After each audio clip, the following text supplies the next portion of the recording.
की बोर्ड परीक्षाएं नज़दीक आ गई हैं। 22 फरवरी 2024 को आपका प्रथम पेपर हिंदी का है। जो बच्चे वाणिज्य वर्ग और विज्ञान वर्ग के हैं उनका सामान्य हिंदी का पेपर है, और जो बच्चे आर्ट वर्ग के हैं उनका किसका है, आपका केवल और केवल साहित्यिक हिंदी का पेपर है। तो आज हम लोग देखेंगे कि बेसिकली सबसे पहले कॉपी लिखने का तरीका कैसा होना चाहिए। देखिए, कहते ना कि एग्जाम में ज्ञान ही सबसे ज्यादा महत्वपूर्ण नहीं होता। क्या लिखा है, ज्ञान, किसी भी एग्जाम में ज्ञान ही सबसे ज्यादा महत्वपूर्ण नहीं होता, उस ज्ञान को प्रदर्शित करने का तरीका महत्वपूर्ण होता है। अर्थात आपको आता सब कुछ है, पर यदि आप उसको प्रदर्शित नहीं कर पाएंगे, उसको अच्छे से लिख नहीं पाएंगे, तो उस ज्ञान का कोई अर्थ नहीं है। प्रेजेंटेशन, कहते हैं कि किसी व्यक्ति को बहुत कुछ आता है और वह उसको बता ना पाए, उसको प्रदर्शित ना कर पाए।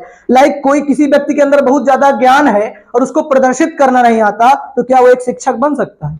नहीं बन सकता है। उसी प्रकार हिंदी का सब्जेक्ट, यदि हमको गद्य भी आता है, पद्य भी आता है, ग्रामर भी आता है, पत्र लेखन भी आता है, पूरा सिलेबस हमने कंप्लीट कर लिया। हिंदी गद्य साहित्य का इतिहास भी हमने पढ़ लिया, पद्य साहित्य का भी इतिहास पढ़ लिया, लेकिन हमको उसको लिखना नहीं आता। और सबसे ज्यादा समस्या आज के समय बच्चों को होती है समय का प्रबंध, है ना। उसको हम लोग क्या बोलते हैं, समय का प्रबंध, टाइम मैनेजमेंट। कि भाई साहब लॉन्ग आंसर आप लिखते हैं और आपका समय आधा घंटा निकल जाता है, एक व्याख्या करने में आपका समय 45 मिनट चला जाता है, और उधर पीछे की चीजें आपके साथ छूट जाती हैं। तो देखो, यहां पर हम लोग को दो चीजें लेकर चलना है। एक है अपने आप को पनिशमेंट, अपने आप को पनिशमेंट देना। पनिशमेंट का मतलब कि अगर एक क्वेश्चन को मैंने 15 मिनट की समय सीमा निर्धारित की है, तो उससे ज्यादा उसमें मैं नहीं लगाऊंगा, भले ही वो क्वेश्चन में आधा ही किया तो क्या हुआ, ठीक है ना। जैसे लाइक सबसे पहले आपके एग्जाम में आपको मिलेगा 5 प्रश्न मिलेगा, किसका, 5 प्रश्न मिलेगा आपको गद्य साहित्य का, और 5 ही प्रश्न आपको मिलेगा पद्य साहित्य का। अब ये कितने नंबर का, 5-5 नंबर का। अब टोटल शुरुआत में जब आप पेपर लेंगे तो आपको पेपर में 5 प्रश्न गद्य साहित्य के, 5 प्रश्न पद्य साहित्य के। इसमें आपको कितना समय देना चाहिए, तो आपको इसमें ज्यादा से ज्यादा जो आप समय देंगे, कितने मिनट, 5 मिनट। क्या इससे ज्यादा देने की आवश्यकता है? इसमें वन लाइनर क्वेश्चन है, आपको पढ़ना है, पढ़ के टिक करना है। लेकिन क्या तो सर ज्यादा भी समय लग सकता है, क्योंकि हमको ये OMR नहीं है कि केवल टिक मारना है, उसको हमको लिखना भी है।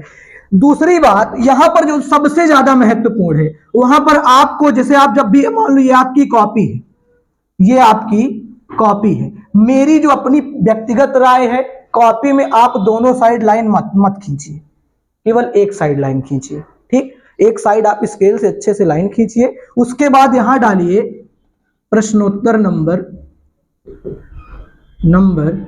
1 का खा गा जो भी करके आए, या 1 2 3 जो भी करके आए, आपको ऐसे लिखना है, ठीक। अब इसका जो आंसर होगा वो आंसर लिख देना है आपको, है ना। इसका खा मतलब जिसका जो आंसर होगा उसको आपको लिखते चले जाना है। इसको कंप्लीट करने के बाद जैसे ही आपने साहित्य का इतिहास खत्म कर दिया, 5 मिनट का आपका समय चला गया। टोटल हमारे पास समय सीमा कितनी है, समय सीमा 3 घंटे 15 मिनट, 3 घंटे और 15 मिनट का टाइम है। ये 15 मिनट का टाइम आपको क्यों दिया जाता है, जिससे आप प्रश्न पत्र को अपने बेहतर ढंग से क्या कर सकें, पढ़ सकें। मतलब अच्छे से एक बार आपको रीड करना है, रीड करने के बाद आप ज्यादा ज्यादा पेपर पढ़ने में 10 मिनट का टाइम लगाओगे, 8 से 9 मिनट का टाइम लगाओगे। इसके बाद आपको अपने दिमाग में एक स्ट्रक्चर बनाना है। स्ट्रक्चर का मतलब क्या है कि हमको किस प्रश्न को कितना समय देना चाहिए, ठीक है। यहां पर आपने साहित्य का इतिहास किया तो तुरंत आपको मिलेगा सबसे पहले गद्य साहित्य। मतलब आपको कहा जाएगा कि कुछ एक पैसेज दे दिया जाएगा, गद्यांश, है ना, और गद्यांश से संबंधित 5 प्रश्न आपको दे दिए जाएंगे और कहेगा इनके आपको उत्तर देने हैं। एक में आपको उसका संदर्भ या लेखक का नाम और पाठ का नाम लिखना पड़ेगा, दूसरे प्रश्न में ऐसे ही आ जाएगा, इसकी व्याख्या कीजिए। तीसरा उसी पैसेज से कोई आपको ढूंढ के वो पूछ रहे हैं इसका प्रश्न का उत्तर क्या होगा। कुल मिलाकर कितने प्रश्न आएंगे? 5 प्रश्न आएंगे। समय किसमें ज्यादा लगेगा? व्याख्या में। कितने नंबर का ये आता है? 10 नंबर का आता है। तो 10 नंबर, प्रत्येक प्रश्न कितने नंबर के आते हैं? 2 नंबर के आते हैं। तो अब 2-2 नंबर के प्रश्न, अगर आपसे पहला प्रश्न पूछा इसके पाठ का नाम और इसके लेखक का नाम लिखिए, है ना, तो पाठ का नाम तुरंत लिख दो, लेखक का। अगर ये कहा है कि संदर्भ लिखना है तो तभी संदर्भ लिखोगे, नहीं तो आपको संदर्भ लिखने की भी कोई जरूरत नहीं है। अगर ये कहा गया कि केवल पाठ का नाम और लेखक के नाम लिखिए, तो मान लो राष्ट्र का स्वरूप पाठ का नाम, वासुदेव शरण अग्रवाल उसके लेखक। ठीक, दूसरे में आ जाओ।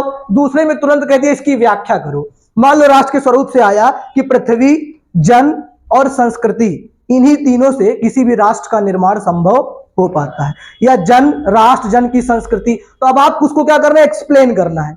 अब यहां पर ये बात आएगी कि सर कितना पेज लिखें उसको। देखो है तो कितने नंबर का? 2 नंबर का। तो 5-6 पेज तो तुमको लिखना नहीं है ना। ज्यादा से ज्यादा यदि आप व्याख्या करेंगे तो आधे पेज की। ठीक, अब आधा पेज लिखना इतना आसान नहीं है, कंटेंट होना चाहिए दिमाग में। आधा पेज का मतलब ये है कि आपको उसमें, देखो एक चीज और याद रखना, आपको रट्टा नहीं मारना हिंदी के पेपर में। रट्टा का मतलब कि आप पूरी किताब एक बार पढ़ लिए चैप्टर और उसके बाद आ गया जैसे पैसेज, तो जो कहानी वो आपको ऑलरेडी समझ में आ रही है। जैसे जिस बच्चे को कुछ ना समझ में आए, सपोज ऐसे ही बच्चे होंगे जो एक भी चैप्टर ना पढ़े होंगे या पढ़े भी होंगे तो उनको समझ में नहीं आ रहा होगा कि ये कहना क्या चाह रहा है लेखक। तो गद्यांश में क्या होता है? गद्यांश में हम कभी कभी सेम टू सेम भी लिख देते हैं। सेम टू सेम मतलब थोड़ा बहुत परिवर्तित करके, उसका विखंडित रूप करके उसको लिख देते हैं। वो भी आप कर सकते हैं। जो बच्चे पढ़े हैं उसको आप बेहतरीन ढंग से बता सकते हो कि किसी भी राष्ट्र का निर्माण, जैसे मान लो राष्ट्र के स्वरूप से ही आया, तो राष्ट्र का स्वरूप, राष्ट्र के स्वरूप में क्या क्या होनी चाहिए? 3 चीजों की आवश्यकता होती है। पहला जन, है ना, जन की संस्कृति, है ना, और बोलचाल। अब जन की संस्कृति क्या है? हमारा रहन सहन, बोलचाल, हमारी भाषा, हमारा संचार कौशल, हम क्या अन्न ग्रहण करते हैं, क्या जल ग्रहण करते हैं, कैसे किसके भाषा का प्रयोग करते हैं, उन सारी चीजों का समावेश करके आप आधे पेज पे लिख दीजिए। आधा पेज वो हो गया। ठीक, 2-3 क्वेश्चन वो हो गए। आपको व्याख्या 1 से, मतलब कुल मिला के जो एक पैसेज आता है ना, 1 से 1.5 पेज के अंदर उसको खत्म कर देना। अब हिंदी में अब जो चीजें ज्यादा आसान हो गई हैं 2018 के बाद। 2018 के पहले क्या आता था? संदर्भ, प्रसंग, व्याख्या, काव्यगत सौंदर्य। अब क्या आता है? एक का, खा, गा, घा, अंगा, 5 क्वेश्चन पूछ लिया और उससे 2-2 नंबर के पूछ लिया। अब अगर 1 लाइन का क्वेश्चन है तो उसमें हमारा समय बच गया, 2 नंबर तुरंत आपको मिल गया। कोई उत्तर पूछ लिया आपसे कि राष्ट्र का स्वरूप किससे किससे बनता है, तो पृथ्वी, जन, उसकी संस्कृति से राष्ट्र का स्वरूप बनता है। ऐसे अशोक के फूल से आ सकता है। तो आपको क्या करना, आधे पेज से ज्यादा व्याख्या अपनी नहीं बढ़ानी, ये तय कर लो। आधे पेज का मतलब कितने शब्द? तो आधे पेज का मतलब आप याद कर लो कि आपको ज्यादा से ज्यादा आप लिखेंगे तो 80 शब्द और कम से कम लिखेंगे तो आप 50 शब्द। अगर आपको बहुत ज्यादा उसके बारे में पता है तो आप 80 शब्द। अब कितना समय लेना चाहिए एक गद्यांश को करने में? एक गद्यांश को करने में आपको कितना समय लेना चाहिए, ये बहुत बड़ा पॉइंट है। आपको एक गद्यांश को करने में कितना लेना चाहिए? 10 से 12 मिनट, या आप बहुत ज्यादा करेंगे तो इसको 15 मिनट। क्योंकि देखो नॉर्मल सी बात है, आधा पेज लिखने में आपको भी कितना समय लगता है? बोलो बोलो, खुल के बोलो। 10 मिनट तो लगेगा और 5 मिनट में जो नॉर्मल वाले क्वेश्चन है वो हो जाएंगे, तो 15 मिनट इसका। अच्छा, अभी मैं पेपर भी लूंगा आपका एक सेट। आज क्लास ले रहे हैं, इसके बाद आपका एक पेपर भी ले लेंगे तो आपकी एक्यूरेसी भी चेक हो जाएगी। पेपर चेक करके आपको कॉपी भी दे देंगे तो आपको अपना परिणाम भी पता चल जाएगा कि हम कहां पर हैं, कहां पे स्टैंड करते हैं। ठीक है, तुरंत नहीं, मतलब दूसरे दिन में, मतलब आपकी एग्जाम के पहले आपका रिजल्ट आपको मैं दे दूंगा, जिसका जितना भी नंबर रहेगा 100 नंबर का पूरा आपका होगा, और उसके बाद मैं आपको चेक करके कॉपी आपको दे दूंगा। ठीक है, अब तो ये हो गया हमारा गद्य साहित्य का। गद्य साहित्य को कितना? 15 मिनट। 5 मिनट किसको देना है आपको? साहित्य का इतिहास, और गद्य साहित्य का इतिहास और पद्य साहित्य के। 15-5 20 मिनट। ठीक, 20 मिनट आपका ये हो गया। इसके बाद आपका आता है पद्य साहित्य। देखो ये इसमें लिखने का चीजें हैं, और इसमें लिखने का तरीका है। ठीक, इसमें मान लो दे दिया श्रद्धा मनु का दे सकता है या पवन दूतिका का दे सकता है। मैं कोई भी एक एग्जाम्पल लेके आपको बताता हूं। लाइक अगर एग्जाम्पल मान लो दिया है श्रद्धा मनु का, नील परिधान बीच सुकुमार, खिल रहा मृदुल अधखुला अंग, खिला हो जो बिजली का फूल, है ना। तो यहां पर क्या है कि जब आप इसकी व्याख्या करेंगे, आ गया मान लो कि बैठे खिन्ना एक दिवस में वह गेह में थी अकेली, आके आंसू दृग युगल में थे धरा को भिगोते, आई धीरे इस सदन में पुष्प सदगंध को ले, प्रातः वाली सुपवन इसी काल वातायनों से। या तो आ गया सावधान मनुष्य यदि विज्ञान है तलवार, तो इसे तजमोह स्मृति पार, हाथ में ले खेल सकता तू नहीं तलवार, काट लेगा हाथ देखी है बड़ी आधार। या आ जाएगा अज्ञेय का, मैं कब कहता हूं जग मेरी दुर्धर गति के अनुकूल बने, मैं कब कहता हूं जीवन मरुनंदन कानन का फूल बने, कांटा कठोर है चुभता है उसमें उसकी मर्यादा है, मैं कब कहता हूं वह घटकर प्रांतर का ओछा फूल बने। और केवल रेखांकित अंश की ही आपको व्याख्या करनी है, पूरे की व्याख्या आपको नहीं करनी है। कहते हैं जितना पूछा जाए उतना ही आपको परफेक्टली उत्तर देना है। आप कुछ बच्चे क्या होते कि उनको ज्यादा आता है, और जिसको ज्यादा आता है वो भी बवाल है, क्योंकि हमको ज्यादा लिखने के चक्कर में पड़ते हैं, और ज्यादा लिखते हैं तो कहीं ना कहीं और दिक्कत हो जाती है। समझ रहे हो। तो आपको क्या करना है कि प्रॉपर जितना टाइम का मैनेजमेंट करके, अब यहां पर लाइक अगर मान लो दे दिया गया कि अज्ञेय का ही मान लो कोई चैप्टर दिया है, ठीक, अज्ञेय का मान लो कोई जो है पद्यांश आपको यहां पर दिया है, ठीक। अब पद्यांश दिया है, यदि अगर आपको संदर्भ लिखने को आ जाए, संदर्भ लिखना सबको आता है पक्का, कोई ऐसा बच्चा हो जिसको संदर्भ लिखना ना आता हो। प्रस्तुत अगर गद्य है तो गद्यांश, पद्य है तो पद्यांश। पर अगर मान लो अशोक का फूल पूछा गया तो प्रस्तुत गद्यांश हमारी पाठ्य पुस्तक हिंदी गद्य के अशोक के फूल नामक पाठ से अवतरित है या लिया गया है। इसके लेखक कौन है? हजारी प्रसाद द्विवेदी या आचार्य हजारी प्रसाद द्विवेदी जी हैं। यदि इसी में पद्यांश में आ गया, मान लो मैंने आहुति बनकर देखा, तो क्या लिखोगे? प्रस्तुत पद्यांश हमारी पाठ्य पुस्तक हिंदी पद्य के मैंने आहुति बनकर देखा नामक पाठ से अवतरित है। इसके रचयिता सच्चिदानंद हीरानंद वात्स्यायन अज्ञेय जी हैं। इनका दोनों का संदर्भ। अब तुमको देखो, मैं तुमको बताऊं, सबसे ज्यादा कठिनाई होगी आपको पहचान करने में। गद्य में जो बच्चे चैप्टर ना पढ़े होंगे उनको सबसे ज्यादा समस्या आएगी पहचानने में। अब कोई ऐसे दे दिया लाइन, अब तुम अगर चैप्टर पढ़े नहीं हो तो तुम्हारा 10 नंबर गया, या 10 में से कम तुमको 8 नंबर, मतलब 8 नंबर तो सीधा सीधा गया, क्योंकि आपको पाठ का नाम नहीं पता, लेखक का नाम नहीं पता, व्याख्या तुम नहीं कर पाओगे, 4 नंबर यही चला जाएगा। अच्छा, पद्यांश है तो उसमें काव्य का सौंदर्य भी आपको पूछा जाएगा, तो ये चीजें भी आपको ध्यान देना है। तो कहीं ना कहीं आपको चैप्टर पढ़ के ये समझ में आ जाना चाहिए कौन से चैप्टर का है। अशोक के फूल आपको बढ़िया से रीडिंग लगा लेनी है। अब तुमको देखो, मैं पढ़ा नहीं सकता पूरा, इतना समय हम लोग के पास नहीं बचा है कि पूरा चैप्टर मैं तुमको यहां एक्सप्लेन करूं। तुमको मान लो चैप्टर नहीं भी समझ में आता, लेकिन उसकी लाइन पढ़ के तो ये तो समझ जाओ कि अशोक के फूल का है। कंदर्प देवता एक चीज आया उसमें, कई जगह दिया है, अगर कंदर्प देवता आ गया तुरंत तुम जान जाओ कि अशोक के फूल का है। पृथ्वी, जन और संस्कृति, अगर ये तीनों शब्द आ जाए, राष्ट्र का स्वरूप है ना। और एक है यहाँ पर भाषा और आधुनिकता, प्रोफेसर जी सुंदर रेड्डी का। तो भाषा, जहां पर भाषा की बात की जा रही हो, बोलचाल की बात की जा रही हो, वहां से निंदा रस्तों आप आसानी से पहचान जाएंगे, है ना। तो यहां पर केवल आपको एक बार रीड करना है, एक बार चैप्टर को पढ़ेंगे आप रीड कर लेंगे, आपको चीजें समझ में आ जाएंगी।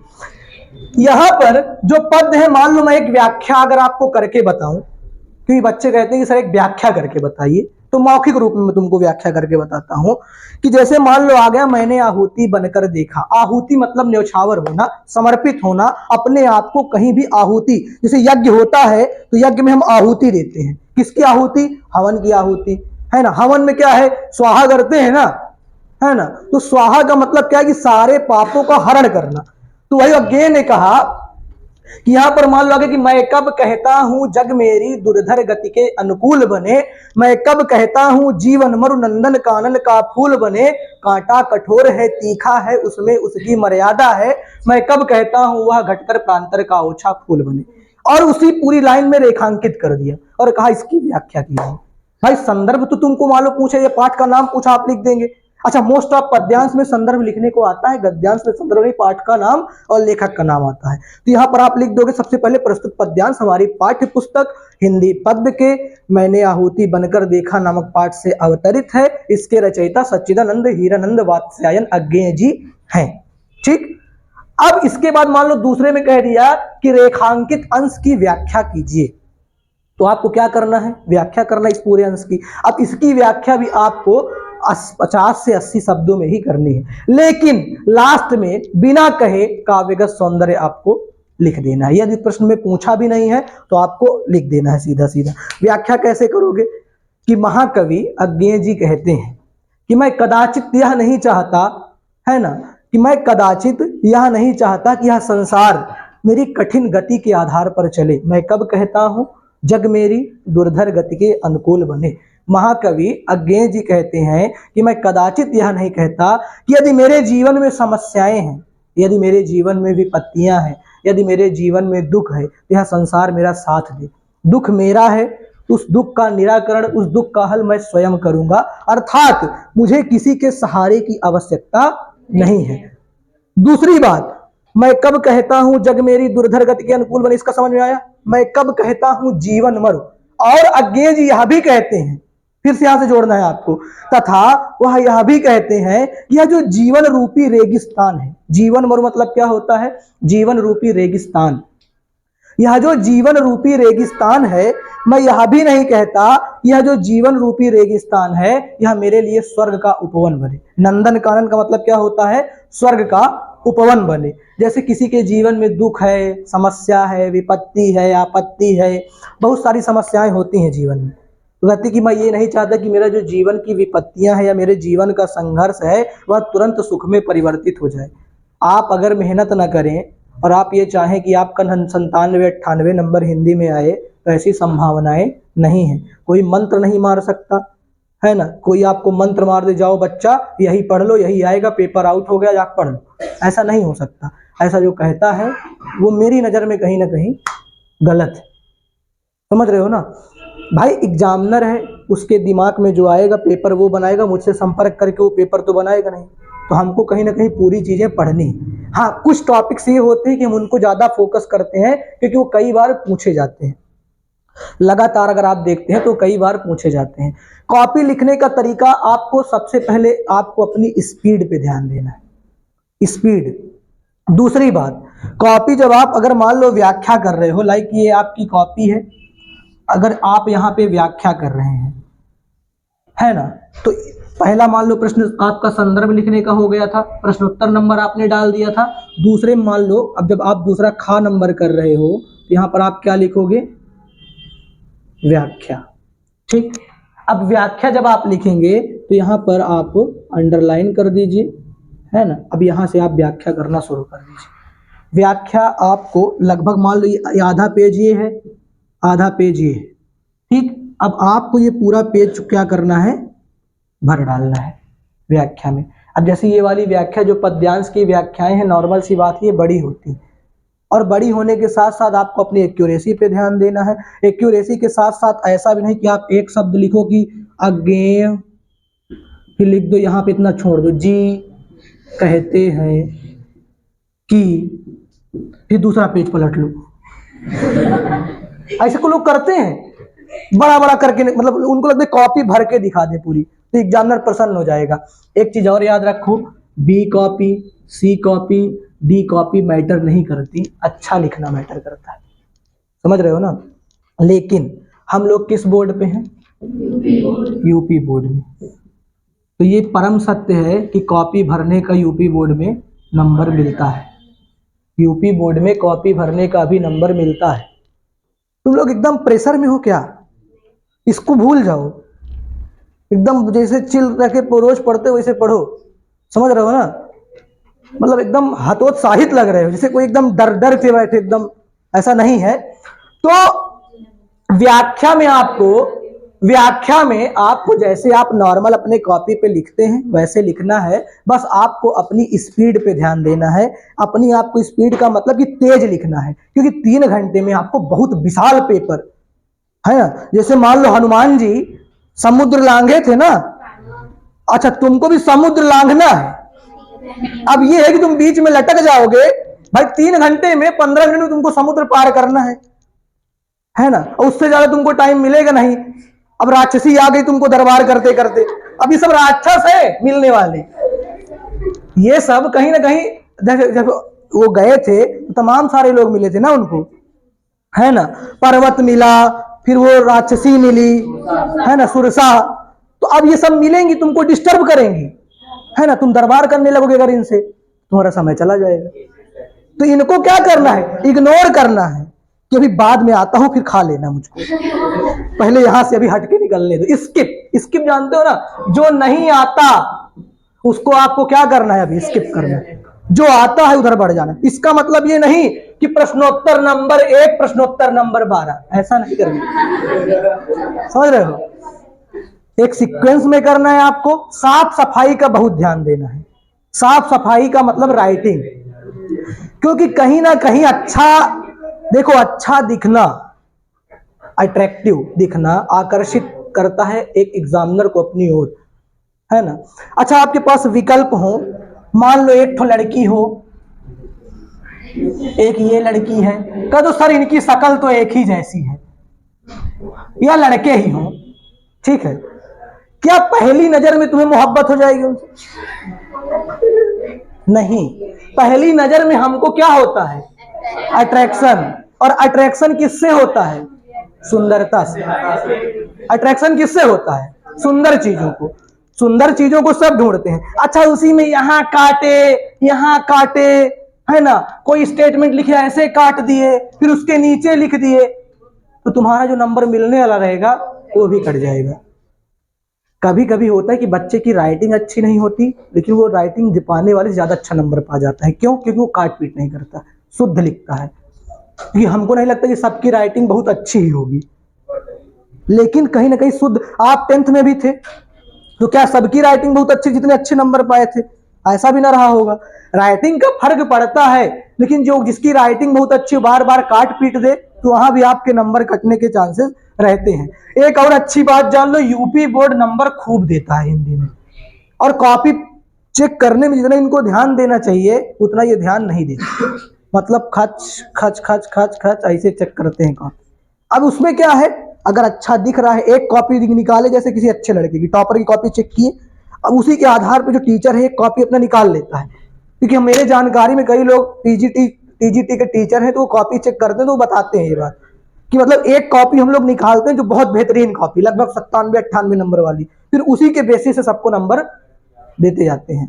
क्योंकि उनको पास कंप्यूटर से चेक नहीं होती, तो उसी के बेसिस से नंबर देना है। तो आपको शुद्धता का, टाइम का, है ना, सबसे पहली बात तो समय का प्रबंध। आप बैठ के 3 घंटे 15 मिनट में कितना लिख पा रहे हो, ये बड़ी बात है। ठीक, तो ये आपका पद्यांश हो गया, गद्य हो गया, पद्य हो गया, बहुविकल्पीय। यहां आप टाइम कितना, अब देखो 10 नंबर आपका गद्य साहित्य पद्य साहित्य का हो गया, ठीक है। यहाँ टाइम आपको कितना देना था, 5 मिनट इधर टाइम देना था, 15 मिनट इधर टाइम हो गया, और कितना टाइम हो गया, 20 मिनट इधर। तो 20, 10, 30, 5, 35, 5, 40, कितना समय चला गया, 40 मिनट। अभी आपने क्या किया, केवल गद्य, पद्य और बहुविकल्पीय। जो कम से कम टाइम दे रहा हूं तब 40 मिनट। अभी क्या तुमको बचा है, कहानी बचा है, खंड काव्य बचा है, संस्कृत का गद्य पद्य बचा है, और सबसे बड़ा तो बैठा है निबंध। कितने नंबर का, 9 नंबर का। पत्र लेखन बचा है। तो अब देखिए, इसके बाद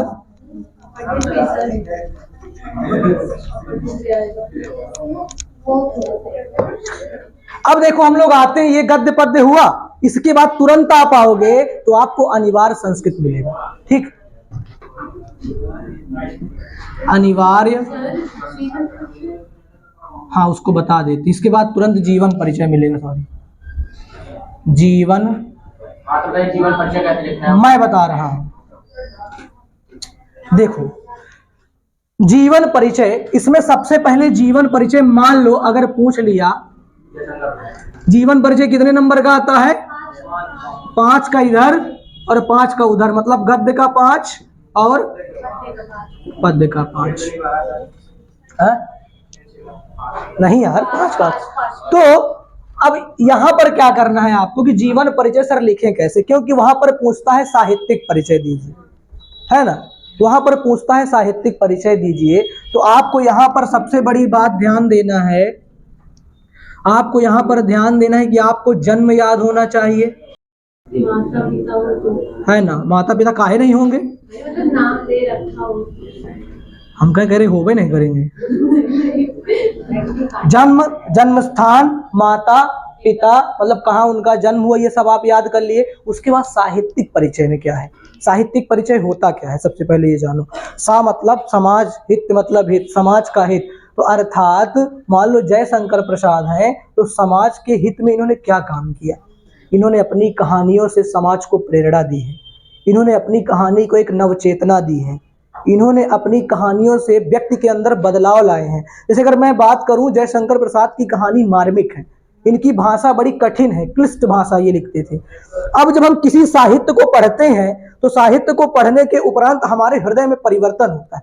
जैसे मैंने कई लोगों को गुनाहों का देवता गिफ्ट की, तो वो जब किताब पढ़ते हैं तो पढ़ते पढ़ते मैं ये गारंटी लेता हूं कि इस किताब को जो लोग भावना साहित्यिक व्यक्ति होंगे वो इस किताब को पढ़ के जरूर रोने लगेंगे, क्यों ना कहीं मार्मिक है, वो समाज की हकीकतों को बताती है। फिर दूसरी बात, एक तो आप लिखिए कि समाज में इनका क्या योगदान था, दूसरा आप इनके साहित्य को कौन सा पुरस्कार इन्होंने पाया, है ना, इन्होंने कौन सा भाई पद्म भूषण पाया, पद्म विभूषण पाया, कि पद्मश्री पाया, कि ज्ञानपीठ पाया, उनके बारे में आपको लिखना है। अगर ये डेट दिया है किस सन में पाया तो वो भी आपको लिख देना है। ये सारी चीजें आपको लिखने के बाद कुछ रचनाएं डालने के बाद उनकी कुछ रचनाएं आपको लिख देना है ना, हो गया। मतलब आप सोचो कितने पेज, 5 नंबर का है तो 5 नंबर का आपको कम से कम एक पेज के अंदर खत्म कर देना।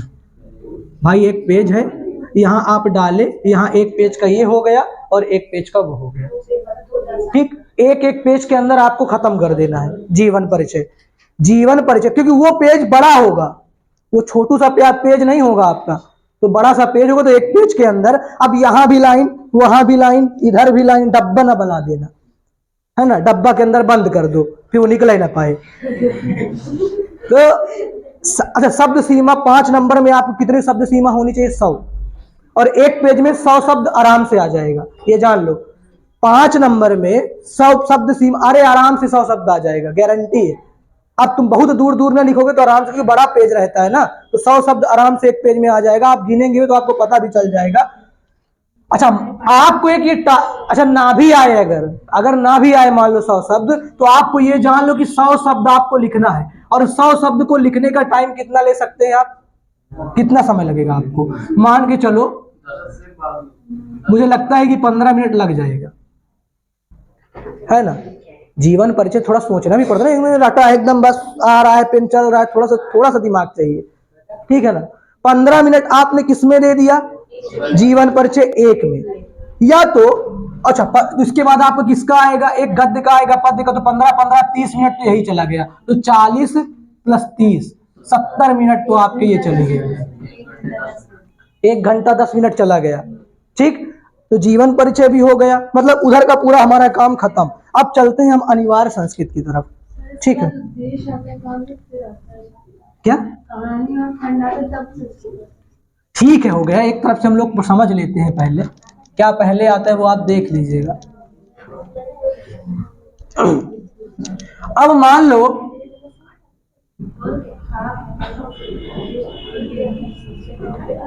अनिवार्य संस्कृत है। अब अनिवार्य संस्कृत में भी 2 खंड है, अनिवार्य संस्कृत में भी 2 खंड है, एक गद्य खंड है और एक किसका है, श्लोक का। श्लोक में आपको कहते हैं पेपर आउट हो गया सुभाषित रत्नानी, आपको सबको पता है कि ये आएगा ही आएगा, इसका एक ना एक श्लोक आपको देखने को मिलेगा सुभाषित रत्नानी का। इधर गद्य में आपको देखो, मैं कुछ चैप्टर लिखे देता हूं, आत्मज्ञः एवं सर्वज्ञः, भोज औषधार्यम, भोजस्य औदार्यम, मदन मोहन मालवीय। अब देखिए इसमें भी ऑप्शन आता है ना, अथवा करके इसमें भी आता है कि ये करिए अथवा ये करिए। ये 3 चैप्टर में 100% फंसेगा, और इधर आप सुभाषित रतनानी पढ़ लेंगे इसमें भी 100% आपका फंसेगा। समझ रहे हैं? अरे ठीक है, देखो इन लोग क्या करते हैं ना, 3-3 का ग्रुप बनाते हैं और उन्हीं 3-3 ग्रुप से एक दे देते हैं। तो उसी तरह ये दे देंगे आपको, क्योंकि सबसे ज्यादा संभावना मुझे इसकी लग रही है, आप पेपर दे के आना फिर हमको बताना जरूर कि ये आया था कि नहीं आया था। समझ रहे हैं? अगर ये नहीं आएगा तो ये कन्फर्म है आएगा मदन मोहन मालवीय। इनमें दोनों में से एक ना एक तो 100% आएगा ही आएगा। समझ रहे हैं? ये कितने नंबर का आता है? 7 नंबर का। ये कितने नंबर का आता है? 7 नंबर का। टोटल कितना नंबर हो गया? 14 नंबर। ठीक, अब 7 नंबर का आता है, लेकिन इसमें जीवन परिचय से कम लिखना। समझ रहे हो? तो यहाँ पर टोटल आप कहाँ अगर देखा जाए तो 20 मिनट, मतलब 10 मिनट आप इधर दे दो, 10 मिनट आप उधर दे दो।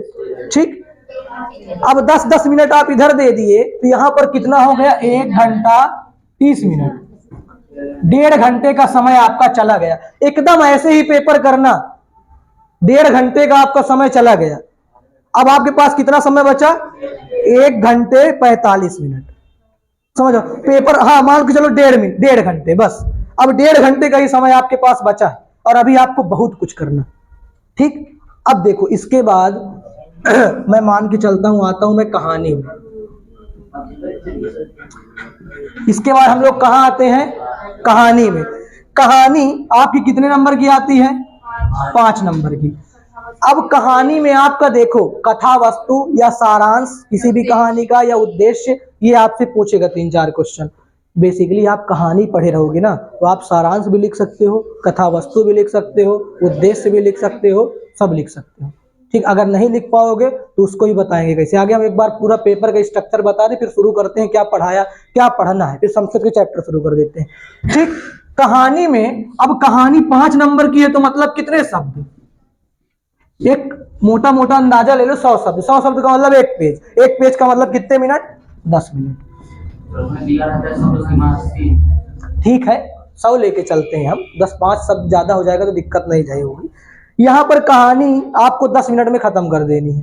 ठीक, एक कहानी 10 मिनट के लिए गई। अगर यहाँ पर चाहो तो आप समय और ले सकते हो। यहाँ आप, मैं कह रहा हूँ 10 मिनट से ज्यादा आप ले लो 15 मिनट। बढ़िया से लिखो कहानी, अच्छी राइटिंग से 15 मिनट यहाँ ले लो। इसके बाद मान लो क्या है? खंड काव्य। 5 नंबर शब्द सीमा, उसमें भी 80, लेकिन 100 तक लिख ही जाओगे। अब चरित्र चित्रण आएगा तो चरित्र चित्रण नॉर्मल सी बात है कि आपका यहाँ पर कौन सा खंड काव्य है? आपका आलोक व्रत खंड काव्य है ना। 10th में जैसे आपने खंड काव्य पढ़ा था अग्र पूजा, वैसे ही खंड काव्य आपका है आलोक व्रत। यहाँ पर आलोक व्रत खंड काव्य में आपको कितना समय देना है? 15 मिनट। लो भाई 15 मिनट, ये भी तो 15-15 30 कितना हो गया? देखो 2 घंटा आपका चला गया। ठीक, 2 घंटे आपका समय चला गया। आप घड़ी पहनिएगा, अपने साथ स्ट्रिक्ट रहिएगा। आप अगर कोई क्वेश्चन ज्यादा समय लग रहा है तो वहां पर आपको उसको स्किप करके आगे बढ़ जाना है। ठीक, फिर बाद में जब समय बचेगा अगर, तो उधर साइड आप लौट आइएगा, प्रश्नोत्तर नंबर डाल दीजिएगा। उतना एक दिमाग में बना दीजिए कि हाँ इतना स्ट्रक्चर है हमारा, इतने में हमको हो जाएगा, बस आगे बढ़ जाना। हाँ? हाँ, अब देखिए ये कहानी भी हो गया, खंड काव्य भी हो गया। अब इसके बाद आपके में अभी नया ऐड किया है अपठित। कितने नंबर का आता है? इसको करने में मान के चलो कितना मिनट लगेगा? लिखना भी पड़ेगा ना आपको, तो 10 मिनट लग जाएगा लगभग। तो 10 मिनट ये चला गया। अरे तो लिखना पड़ेगा ना आपको। हाँ, तो 10 मिनट आपका ये हो गया। हाँ, अरे वो सारा लिखना नहीं पड़ता आपको, केवल उससे ढूंढ के, वो पैसेज से ढूंढ के आपको लिखना पड़ता है। उसमें ऑप्शनल आते हैं, तो उसमें जो विकल्प आप चुनेंगे उसको लिख दीजिएगा ना। मैं ये कह रहा हूँ, तो लिखेंगे तो समय लग जाएगा। मान के चलो एक ठीक है, मोटे तौर पे मान के चलो आप 10 मिनट इसमें ले लीजिए। ठीक, अब आपके पास क्या बचा है, निबंध बचा है, पत्र लेखन बचा है, कुछ रस छंद अलंकार वाला पोर्शन बचा है आपके पास, ये चीजें बची हैं। अब आपके पास सबसे पहले आप देखेंगे तो अपठित गद्यांश के बाद आपको क्या मिलेगा, जैसे ग्रामर, व्याकरण, व्याकरण में क्या है, रस छंद अलंकार, अब इसमें अनेकार्थी शब्द है, मुहावरे, लोकोक्तियां। अब देखो ये जितना भी है ग्रामर का, सुनिए ग्रामर का एक बना लीजिए, 2 नंबर का आता है रस, 2 नंबर का आता है छंद, 2 नंबर का अलंकार, ऐसे ही 2-2 नंबर की सारी चीजें आती हैं, ठीक। अब रस के लिए 2 नंबर में आप कितना समय दोगे, 5 मिनट, है ना। तो 5 मिनट में आपका लगभग हो जाना चाहिए, कि नहीं हो पाएगा, है ना। तो मान के चलो कि जितना पूरा ग्रामर है, अब देखिए ग्रामर जो आपका है वो ग्रामर में आप, हमको लगता है कि 20 मिनट तक ले लीजिए, तो 20 मिनट में ग्रामर कर लो, तो इधर कितना, 2 घंटे 10 मिनट हुआ था, 2 घंटे 30 मिनट हो गया, 10 दर भी दिए थे ना। अब 30 मिनट तुमको बचा है, और 30 मिनट में तुमको क्या करना है, निबंध और पत्र लेखन, है ना। पत्र के लिए आपको बहुत कम समय देना है ना। पत्र लेखन 10 मिनट दे दो, और निबंध लेखन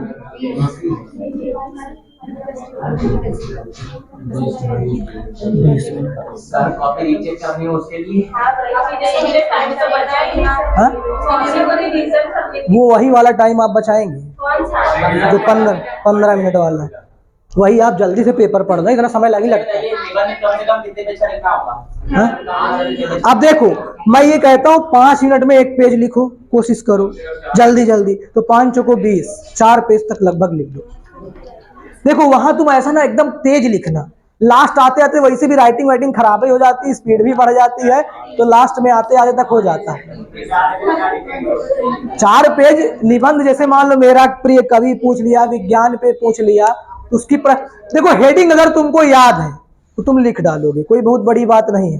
अगर तुमको हेडिंग याद है तो आप आराम से उसको लिख सकते हैं। इसलिए कोशिश करो कि अगर मैटर ना भी याद हो तो हेडिंग उसकी प्रस्तावना से लेकर उपसंहार तक हेडिंग आपको याद रहेगी तो आप लिख लोगे। अगर आप पेपर इस आधार पर लगाएंगे तो आपका पेपर पूरा हो जाएगा, और जो क्वेश्चन जितना डिमांड कर रहा है उसके डिमांड के अकॉर्डिंग आप लिख भी पाएंगे, नहीं तो नहीं लिख पाएंगे। ठीक है।